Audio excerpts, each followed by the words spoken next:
Hello students, today we are going to discuss laws of exponents. This chapter is very important and useful for every student. सभी students के लिए ये useful है, ठीक है। तो हम लोग क्या देखते हैं कि जैसे मान लो कि ये 2 × 2 is equal to 2 to the power 2, 2 raised to power 2 पढ़ते हैं इसको, यानी 2 2 टाइम्स है, 2 बार आया हुआ है। 3 × 3 × 3 × 3, 3 कितने बार आया हुआ है? 3 रेज्ड टू पावर 4। तो ये जो फॉर्मेट है नंबर का, जैसे ये हो गया हम लोग का 4, ये हो गया 9, कितना हो गया 81। इस नंबर को इस फॉर्मेट पर लिखा, यानी मल्टीप्लिकेशन फॉर्म में, और ये हो गया एक्सपोनेंशियल फॉर्म में, पावर के रूप में जिसको कह सकते हैं।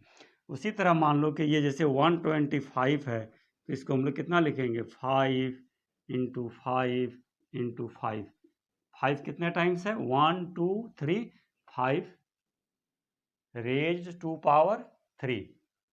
ये जो जिस पर ये पावर है उसको कहते हैं हम लोग एक्सपोनेंट, एक्सपोनेंट, और जिस पर पावर है उसको हम लोग क्या कहते हैं?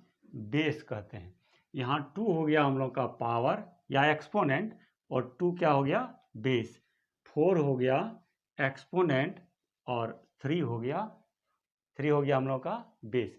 इस फॉर्मेट का जो नंबर है उसको हम लोग कहते हैं एक्सपोनेंशियल फॉर्म में। तो क्या हम लोग इसका डिफिनेशन क्या लिख सकते हैं कि it is a simple way to express any number in repeated multiplication form, ठीक है, repeated multiplication form। if a number is multiplied by itself, कितने टाइम्स? 4 times, 2 times, 3 times. तो ये जो फॉर्मेट है इसको हम लोग क्या कहते हैं? एक्सपोनेंशियल फॉर्म, ठीक है। जिस पर पावर है वह होगा बेस, और जो पावर है उसको हम लोग कहते हैं एक्सपोनेंट। सिंपल वे और method to represent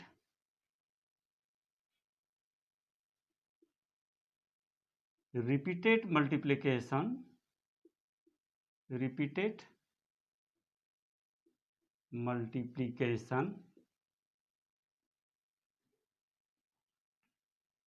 of a number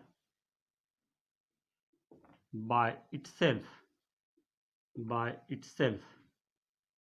for n times, या 2 टाइम, 3 टाइम, 4 टाइम, 5 टाइम, हम जनरली लेते हैं मान लो कि n टाइम्स। तो हम लोग क्या कहते हैं? या एक्सपोनेंशियल फॉर्म। जैसे मान लो कि let a number a is multiply by a कितने times? Up to n times. तो इसको हम लोग क्या लिखेंगे? a raised to power n। a हो गया हम लोगों का बेस, और n क्या हो गया? एक्सपोनेंट। जनरली कभी कभी हम लोग एक्सपोनेंट को पावर भी कहते हैं, a to the power n भी जनरली हम लोग पढ़ते हैं।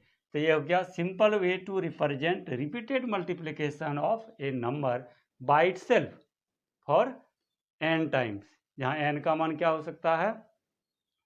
2 होगा, 3 होगा, 4 होगा, 5 होगा, यानी जितने बार ये मल्टीप्लाई है उतना ही उसका क्या होगा? पावर होगा। जैसे हम लोग एक्स स्क्वायर को क्या लिखते हैं? एक्स कितने बार मल्टीप्लाई है? एक्स से 2 बार है, तो ये हो गया एक्स स्क्वायर। ये हो गया एक्सपोनेंशियल फॉर्म है, ये हो गया मल्टीप्लिकेशन फॉर्म है। अब इसमें से लॉज पढ़ते हैं, क्या क्या लॉज है इसका। जैसे मान लो कि ये पहले रूल लिख लेते हैं, क्या है? First law, a m into a n is equal to a m plus n. यहाँ देखो बेस दोनों का क्या है? इक्वल है। If base are equal then exponents और पावर्स आर एडेड। पावर क्या हो जाएगा? जुट जाएगा। कैसे इसको हम लोग एग्जाम्पल से प्रूव करेंगे? जैसे मान लो कि ये 5 to the power 3 into 5 to the power 4 ये दिया हुआ है। इसका क्या मतलब हो गया हम लोग का? 5 3 बार है, 5 × 5 × 5। इसका है 5 4 टाइम्स 5 5 5 इंटू 5। अब इसको एक्सपोनेंशियल फॉर्म में अगर हम लिखेंगे तो ये किस फॉर्म में किस तरह लिखेंगे 1 2 3 4 5 6 7, यानी 5 रेज टू पावर 7। इस 7 को अगर हम चाहें तो इस तरह लिख सकते हैं 3 + 4 3 + 4, यानी देखो ये बेस दोनों का इक्वल है, हम लोग का रिजल्ट कितना आया 5 raise to the power 7, that is 3 + 4। इस तरह किसी भी एग्जाम्पल को लेकर हम लोग इसको प्रूव कर सकते हैं। दूसरा जो रूल है हम लोग का लॉज, दूसरा जैसे है a m divided by a n, a m divided by a n. जब पावर डिवीजन है और दोनों का बेस इक्वल होगा तो यहाँ क्या हो जाएगा, पावर में माइनस होगा। इसको अब इसी तरह कोई भी नंबर ले लेंगे, उसको प्रूव करेंगे। जैसे मान लो 3 4 डिवाइडेड बाय 3 2। ये डिवीजन का क्या मतलब होता है, 3 4 इंटू 1/3²।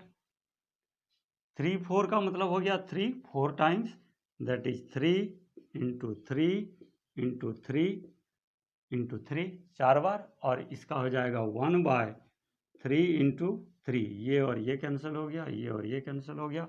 कितना मिला हम लोगों को 3²। 3² को क्या लिख सकते हैं हम लोग, 3 4 - 2।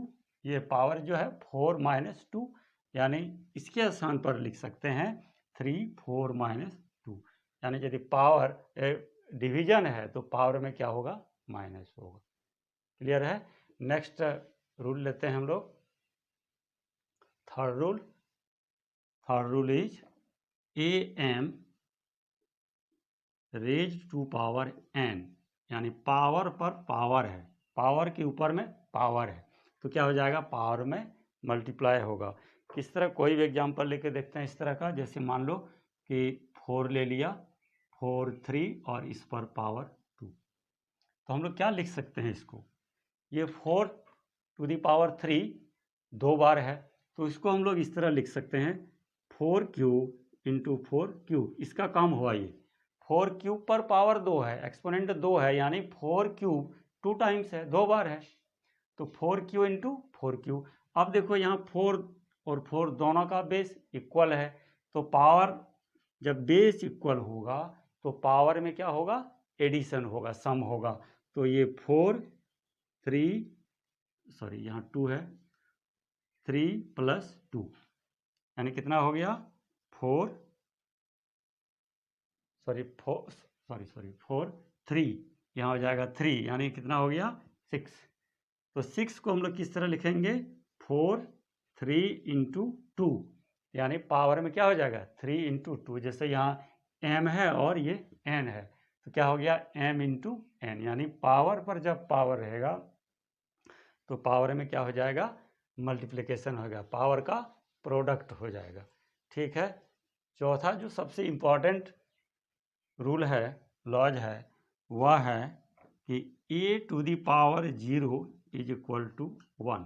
किसी भी संख्या पर पावर अगर 0 हो तो उसका वैल्यू कितना होता है, 1 होता है।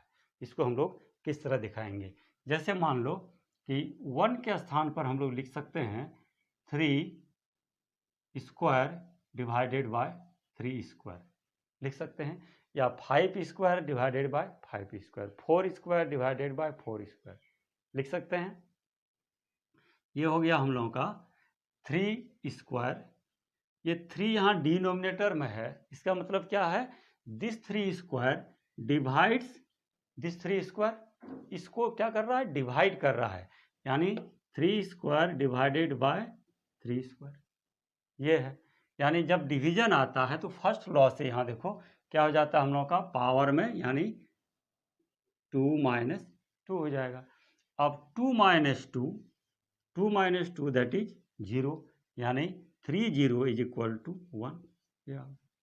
अगर हम यहाँ 3 के स्थान पर कोई दूसरा नंबर ले लें, मान लो कि 6 ले लिया, 7 ले लिया, 8 ले लिया, तो सेम रिजल्ट आएगा। यानी किसी भी नंबर पर non zero number, where a is non zero, real number भी कह सकते हैं, किसी भी नंबर एक्सेप्ट 0 पर पावर अगर 0 है तो उसका वैल्यू कितना हो जाएगा, 1 हो जाएगा। ठीक है, नेक्स्ट लॉ लेते हैं। फिफ्थ रूल जो है वह है AM इंटू BN। तो यहाँ क्या हो जाएगा, यहाँ देखो दोनों का बेस इक्वल नहीं है, दोनों का बेस इक्वल नहीं है, लेकिन सॉरी यहाँ क्या हो जाएगा, दोनों का पावर 1 है। तो दोनों का पावर यदि 1 है तो यहाँ क्या हो जाएगा, AB का प्रोडक्ट होगा और उस पर पावर कितना हो जाएगा, M। यहाँ दोनों का पावर चूंकि M है तो A पर पावर M हो गया और B पर पावर M हो गया। इसको उसी तरह कोई एग्जांपल लेके हम लोग देख सकते हैं, जैसे 2 3 इंटू 5 4,